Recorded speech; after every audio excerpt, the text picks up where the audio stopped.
Welcome to My Life on Paper, and today I'm going to show you how you can just use scraps to make a layout page. And it is Scraptember, and the prompt is scraps, and that is why I am doing this fun, I think fun, prompt where it's just fun to use up your, and I was thinking I could be called, my channel could be called the Queen of Scraps because I save mostly every scrap. I can tell you from this page this is the companion page, I did trim off the ends of this. I probably won't be using this, but I have it in case I want it. So I wanted to show you, okay, I'm gonna get this out of the way, and then I wanna show you how I store my color scraps. And these are just how I have, it's 12 by maybe 10.5. Is how I trim them if I need to stick them in here, but I don't know if we can see this okay, but sorry for the glare. My blue is one of my largest, and I try to do smaller in the front and then larger in the back. Some of these, you know, sometimes I really should get rid of some of these littler pieces, but what if you need it? And as long as it's gonna fit in this container, I'm okay with that. So the reason why I pulled out the blue, I've also got brown, is because the companion page just has that little bit of, where did I put the companion page? Oh, here it is. It just has that little bit of this aqua color, so I thought that could, you know, if I'm gonna see how this looks. It doesn't need to be monochromatic for sure. I can certainly pull in different pieces of paper. I can pull in a different collection, but this is what I'm starting with, and I think it's going to be fun. I hope you think it's going to be fun. Let's get scrapping. Okay, I forgot to mention again, I am using Lisa Sikorsky's Scrap-A-Sketch. The Facebook group is posted below. This is a recipe sketch, so it's called Bonus Recipe Sketch. And I'll let you know about what recipe items I did use. Here I'm just pulling out my brown scraps. So just seeing what I can use. Some I rule out right away. That one piece that looks stamped is in fact stamped. It was like a coffee ring stamp in that, and I won't end up using that. So I'm going to trim them down, and I start with trimming them all to 3x5 because I'm not sure where they're going to be placed and stuff. I thought this is just going to be easy, 3x5. And so that's what I'm doing now. And I don't count. I just pick several, and then I kind of figure things out as I go. This is a totally laid back sketch and a totally laid back layout for me. So it's just kind of go with the flow, even though I'm using a sketch. And I like that little piece because that one's not 3x5, but it just matched so well that I just grabbed that out as one of them. This one has orange on the end, so I concentrated orange, so I trimmed that off before I made it 3x5. And you see I have lots of extras that I don't use, and I'm going to put some of those to the side in case I need more. But I didn't want to get too plain, and I didn't want to get too loud, so that's kind of was my prerequisite for picking these. I wanted them all to go together. I wanted some variation, and I didn't want them to be boring, but I didn't want them to be too crazy either. So here I am just laying them out, and honestly, in front of me on my iPad, I always have the sketch or what my inspiration is. And right now I think I have it going the sideways way that you see it. And shortly I will adjust it on my screen so that it goes the other direction so that I don't have to like tilt my head and stuff. And there's very little change that I make once I fix it. So here I know I want this brown piece smaller. So I'm going to trim it so that it goes inside a piece, and I figure that's where I'm going to do my journaling. Not that I have a lot, and I haven't told you about my photo. We were on a weekend away with friends in Milwaukee, and this is the place we were staying. So it's not a good picture, but it does help tell the story. So so I included that. And here I'm just figuring out, okay, I'm going to make this one smaller, make a little interest. We don't want them all the same size. One of the items on the recipe list for Scrap a Sketch was 4 pattern papers, so I know right away that I take care of that one. That one is done. Here I brought in a paper to back this paper with. I was not worried about gutting that other paper. The other paper is pretty flimsy, so I'm trimming off, I think it was 1/2 inch on each side. Not each side, on 2 sides. And then here I laid it down and I was like, is that the same all the way around? And so once I start laying it down, I think I bring it back to measure, because I'm like, or maybe I already did that. So I did measure, and yes, it is the same. Oh, here we go. It is the same all the way around. I did not measure the other paper. That would have been my next thing to go to. But when you lay it down, if it's not exact, it's pretty darn close. So getting down those squares again, I kind of just shifted them all in the same spot off the paper. Moving them around, figuring out, do I gotta make them smaller at all? And I do make that one smaller. And I've roughed up all the edges already on all of those pieces. It just looked better to me. And again, a little more interest. So I found a different, more of a solid piece to back the photo on. And then I believe I start gluing them down. Yep, I'm going to start gluing them down, kind of wiggling them around and getting them in the right spots. Trimming them down if I need to, making it pleasing to the eye. And then after I get them glued down, oh, here you see I pulled out some bling. One of the other things on my list is enamel dots. Those first flowers are, I don't know where I got those. The brown ones are from close to my heart, a super long time ago. If I've picked up a lot of flowers, like being at crops and, you know, with like kind of garage sale items at crops, I figure flowers is a nice thing that you can use on any page. So I've collected a lot and I'm trying to use them now. And I like layering them, so you can see I've got the 2 going there, and I'll layer more on top of them yet. And here I'm just picking out from I have the same kind of iris container I have scraps in, and I have pieces sorted by color. So I'm going through my brown, pulling out way much more than I need. Most of the stuff will not end up on the page, but I'm just going through to see what are my options and what are the possibilities.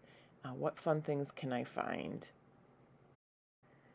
And you can see there's quite the variety. So if I cut something out like that circle on my Cricut, it's going to be in there if I didn't use it. Tags and arrows. Oh, the arrow I cut out on my Cricut that I haven't used. There's some titles. Oh, I like to use those corners, but photo corners, but I collect a lot of those as well. This is a pretty, what I would say, a nice simple sketch, and that shouldn't have taken me that much time, but because I do go through like all of my pieces in my color box, it takes me a long time, and that's part of my enjoyment of scrapbooking, is just, you know, seeing what I have, going through, seeing what the perfect thing is. So I don't stress about that. It just does take me a little bit longer, and this is one of my longer videos. Once I kind of get a lot of, you know, once I go through it, I'll start taking things off and putting them aside, gluing down what I know I want, and then arranging the other pieces. I glued these all down with glue, and then I do believe I attached them to the page with like an adhesive tape to give them a little bit of lift and then help them stick to the page. And here you can see I'm not all glued down with all these pieces yet, so I'm going to get gluing them down. I have an idea of what I want to use for the embellishments. I like those frames, so those are both going to end up on there, and obviously those flowers that now, so the middle pieces of those flowers are a Paper Studio flower. So I've got 3 layers there, and I end up bringing in more of the Paper Studio flowers to just for more embellishment. I will end up making 3 clusters. That visual triangle, a lot of people do that. You don't have to do that all the time, but it is kind of a way to draw your eye in. So here I'm gluing down the frame. I think that's an Echo Park frame, but I will oh, here's a public service announcement. Don't be gluing things on top of your photo. I did get a little glue on there. And then my title will not end up in the same place as her title, in that mine's on its side. And so where that flower goes, I think, is where her title is, on the right bottom. And it actually ends up very close to there, but those are a couple tabs. I layered up some tabs. I was happy to use 2 of those. And some of these stuff, you know, in my stash is just super vintage. I call it vintage. I'm not one to say it's old. Old has a bad connotation. Vintage is a nice word, so I'm vintage. I wanted to use that little piece. It's just a piece of cardstock, you know, just a little leftover. That wasn't going to work on this page. I've placed my title on the left lower corner there, and it says every picture tells a story, and I think it might be from Vicki Boutin, but I can't say that for sure. So I have this Love This speech bubble, and that is from a paper pad that I've fussy cut out all the things, and I think it works perfect there. So I attached that down right away. So I have that spot on the right that can be for journaling, but now I also have this Love This that can be for journaling. And I think I might put journaling in both places. I said I don't have that much journaling, but, you know, maybe it's a couple words that I can put above Love This. So that will all work out. I will put that frame down there, and I will put the floral on top. You don't see much of the frame, but you definitely can tell it's there.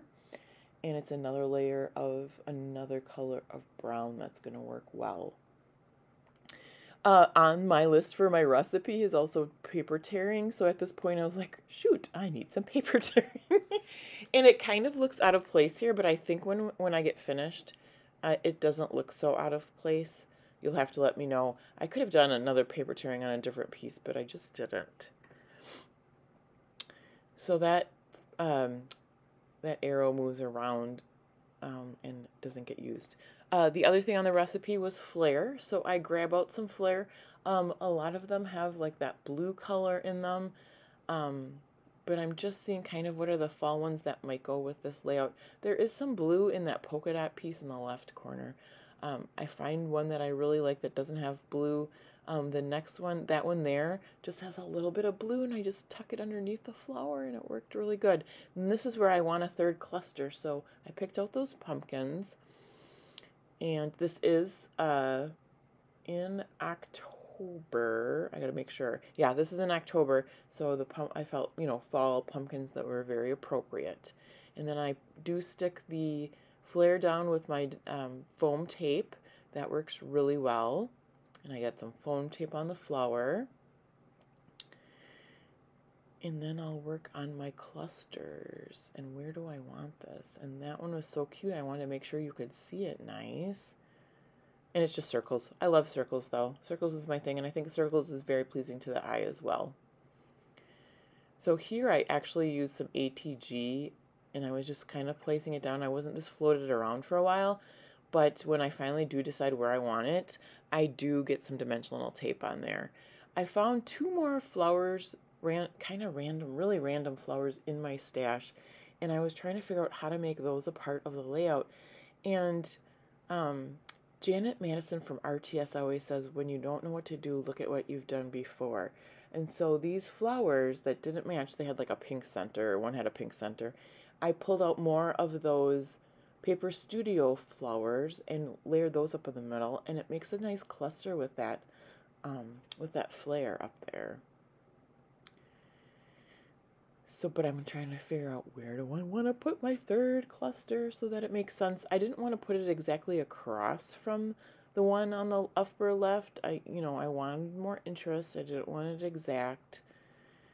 And then I'm starting to pull out more because I want to get my clusters bigger. So I'm pulling out all these little flowers. I wasn't going to pull in the gold. So I'm staying, or yeah, gold. And it's gold and glittery. And so I'm staying away from those right now. And then trying to disperse the other flowers. And kind of looking at size as well. And then I have a different flower. I'm like, can I layer that up too? And that it was not working. So that went off. I do eventually have an aha moment where I do put a gold one in each of the clusters, and that gives me more room to play with like color and positioning and everything of the other flowers that I've already picked out. And so that was what it needed, and I think that's what I'm doing there. So each one gets 3 of those Paper Studio flowers. Each one gets a flare. And then I do like to layer things onto my flare, so each one gets a little flower. And what I'm going to do off camera, one of the things on my list is enamel dots, and I knew that, and you see some on the left-hand side, and I kept,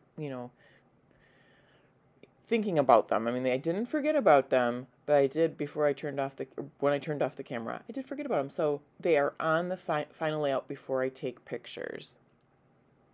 So I needed 5 things. I got torn edge, flare, florals, pattern paper, and enamel dots.